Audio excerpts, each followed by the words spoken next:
सरकारी नौकरी पाने का सपना भला किसका नहीं होता। फिर बात चाहे दसियों साल पहले की हो या आज की। सरकारी नौकरी यानी लाइफ सेट। फिर न तो पैसों की चिंता, न शादी की चिंता, न ही रिटायरमेंट के बाद की। लेकिन हमारी फिल्म इंडस्ट्री में ऐसे तमाम एक्टर्स हुए जिन्होंने एक्टिंग का अपना सपना पूरा करने के लिए सरकारी नौकरियों को ठोकर मार दी। नौकरी छोड़ जब वो एक्टिंग में उतरे तो झंडे गाड़ दिए। आज की वीडियो में हम ऐसे ही एक्टर्स की बात करने जा रहे हैं जो एक्टिंग में आने से पहले 9 से 5 की सरकारी नौकरियां करा करते थे। तो बने रहिए हमारे साथ इस वीडियो के आखिर तक। हाँ, अगर अभी तक आपने चैनल को सब्सक्राइब नहीं किया है तो फटाफट कर लीजिए। पहला, देवानंद। तुम्हें अपनी पिछली जिंदगी के बारे में कुछ याद नहीं? बचपन से कुछ उठती उठती बातें मेरे कानों में पड़ती रही हैं। मसलन मास्टर ने मुझे अनाथ आश्रम से उठा के पाला था, और चूंकि सबकी माँ होती है इसलिए मेरी भी एक माँ थी जो मेरे पैदा होती मर गई। देवानंद साहब ने उस जमाने में इंग्लिश लिटरेचर में ग्रेजुएशन किया था। पढ़ाई में वो बहुत अच्छे थे, लेकिन उन्हें तो माया नगरी बंबई जाने का शौक चढ़ा हुआ था। साल 1940 में जब वो बंबई चले आए, सस्ता सा होटल लिया और रहने लगे। अब यहाँ रहना कोई हंसी खेल तो है नहीं। देव साहब के पास कोई काम नहीं था। गुजारे के लिए उन्होंने नौकरी ढूंढनी शुरू की। काफी जद्दोजहद के बाद उन्हें मिलिट्री के सेंसर ऑफिस में क्लर्क की नौकरी मिल गई। तब का मासिक वेतन 165 रुपया हुआ करता था। यहाँ वो सेना के जवानों की चिट्ठियां पढ़ा करते, यही उनका काम था। हालांकि उन्होंने अकाउंट्स का काम भी संभाला। देव साहब को फिल्में देखने का बहुत शौक था। उस वक्त वो अशोक कुमार के बड़े फैन हुआ करते थे। एक बार उन्होंने अशोक कुमार की फिल्म अछूत कन्या देखी। बस तभी से तय कर लिया उन्हें भी एक्टर ही बनना है। एक दिन वो प्रभात फिल्म के दफ्तर जा पहुंचे। लोगों ने उन्हें रोका तो जबरदस्ती जा घुसे। साल 1946 में प्रभात फिल्म के बैनर तले ही उन्होंने फिल्म हम एक हैं से अपने एक्टिंग करियर की शुरुआत की। 2, राजकुमार। मैं शिकारपुर का सबसे बड़ा जमींदार हूँ। राजस्थान में हमारी भी जमीनात हैं और तुम्हारी हैसियत के जमींदार हर सुबह हमें सलाम करने हमारी हवेली पर आते रहते हैं। अपनी दमदार आवाज के लिए जाने जाने वाले राजकुमार का जन्म बलूचिस्तान में हुआ। वो कश्मीरी पंडित थे और उनका असली नाम था कुलभूषण पंडित। देवानंद की तरह राजकुमार भी 1940 में ही बंबई आए। यहाँ वो पुलिस विभाग में सब इंस्पेक्टर की नौकरी करने लगे। हालांकि उनकी पर्सनैलिटी और बोलने का अंदाज ऐसा था कि अक्सर लोग उन्हें फिल्मों में हीरो बनने की सलाह दिया करते। राजकुमार जिस थाने में तैनात थे वहां पर फिल्म इंडस्ट्री से जुड़े तमाम लोगों का आना जाना था। एक बार फिल्म निर्माता बलदेव दुबे कुछ काम से थाने आए। वो राजकुमार से इतना प्रभावित हुए कि थाने में ही उन्हें अपनी फिल्म के हीरो का रोल ऑफर कर दिया। राजकुमार तो पहले से ही तैयार बैठे थे। उन्होंने तत्काल पुलिस की नौकरी से इस्तीफा दे दिया और बलदेव दुबे का ऑफर एक्सेप्ट कर लिया। साल 1952 में उनकी पहली फिल्म रंगीली रिलीज हुई। तीसरा, जॉनी वॉकर। अबे अंधा हो गया क्या? हट जा, मैं कहता हूँ। जवाब ही नहीं तो नालायक बेटा। ओह, पानी भरने जा रहे थे बेटा। तो जाओ, तुम नहीं हटते तो हम खुद हट जाते हैं। पता नहीं क्या बात है, जब बर्दाश्त नहीं होती है तो लोग इतना पी क्यों लेते हैं और हम जैसे शरीफों को परेशान करते हैं। अगर मैं हटता नहीं तो झगड़ा हो ही गया था। क्यों कैसे गए? ये कौन बोला भाई?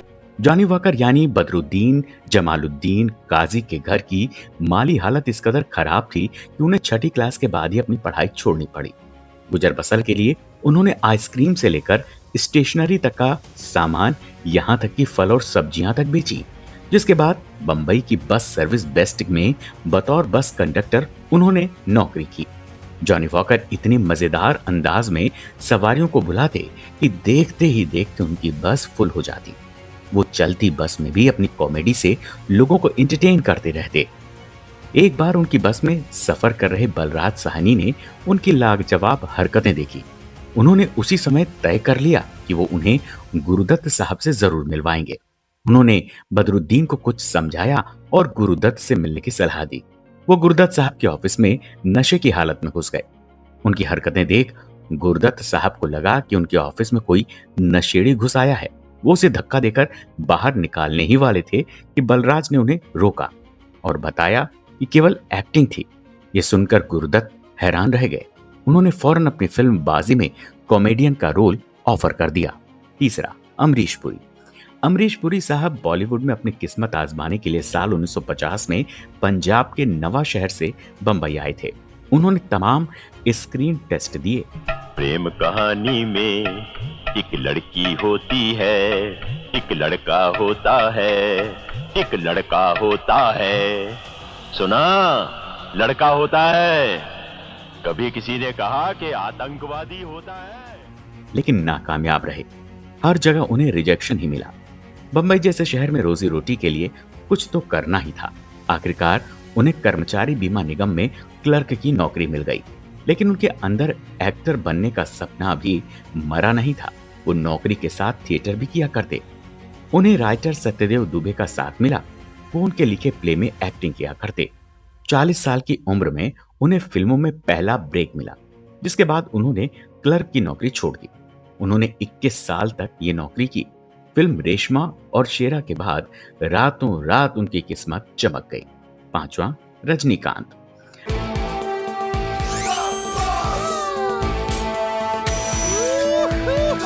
रजनीकांत साल 1950 में बेंगलुरु में एक मराठी परिवार में जन्मे। घर की माली हालत बहुत अच्छी नहीं थी। पैसे कमाने के लिए वो कुली बने तो बस कंडक्टर का काम भी किया। टिकट काटने का उनका अंदाज इतना अनोखा था कि बस यात्रियों से लेकर ड्राइवर और कंडक्टर तक खूब पॉपुलर थे। खबरों की माने तो लोग उनकी बस में बैठने के लिए कई कई बसें छोड़ दिया करते। बतौर कंडक्टर उन्हें मात्र 750 रुपए महीना मिला करता। हालांकि वो थिएटर में एक्टिंग करते। उन्होंने शुरुआत में कई फिल्मों में छोटे छोटे रोल किए। साल 1978 में तमिल फिल्म भैरवी से उन्हें लीड रोल करने का मौका मिला। छठा, शिवाजी साटम। कुछ समझे दया? हाँ सर, इसका मतलब है इसका मतलब है सीआईडी से घर घर अपनी पहचान बनाने वाले शिवाजी साटम ने बैंकिंग एडमिनिस्ट्रेशन में डिप्लोमा किया। उन्होंने बैंकिंग को ही अपना करियर भी चुना। वो सेंट्रल बैंक ऑफ इंडिया में बतौर कैशियर काम किया करते। नौकरी के दौरान ही उनकी मुलाकात मराठी थिएटर के जाने माने एक्टर और धारावाहिक रामायण में राजा दशरथ का किरदार निभाने वाले बालधुरी से हुई। उन्होंने ही शिवाजी साटम को पहला ब्रेक दिया। फिल्म पेस्टोनजी से उन्होंने अपने एक्टिंग करियर की शुरुआत की। सातवां, अमोल पालेकर। अरे पहले सांस ठीक करो। नहीं सर, ये खुशी की खबर सुनाते सुनाते मैं मर जाऊं तो समझूंगा जिंदगी बेकार नहीं गई। गोलमाल में अपनी सादगी और कॉमेडी से दर्शकों के दिलों में छा जाने वाले अमोल पालेकर एक्टिंग में आने से पहले सरकारी बैंक में क्लर्क हुआ करते थे। उन्होंने 8 साल बैंक ऑफ इंडिया में नौकरी की। हालांकि वो अक्सर थिएटर करते रहते थे। बाद में वो फिल्मों में आ गए। आज की वीडियो के बारे में अपने विचार कमेंट बॉक्स में जरूर लिखिए। अगर वीडियो अच्छी लगी है तो प्लीज लाइक करें और ज्यादा से ज्यादा इसे शेयर करें। चैनल पर नए हैं तो सब्सक्राइब करें और नोटिफिकेशन बेल दबा दें। फिर मिलेंगे एक नए वीडियो के साथ। नमस्कार।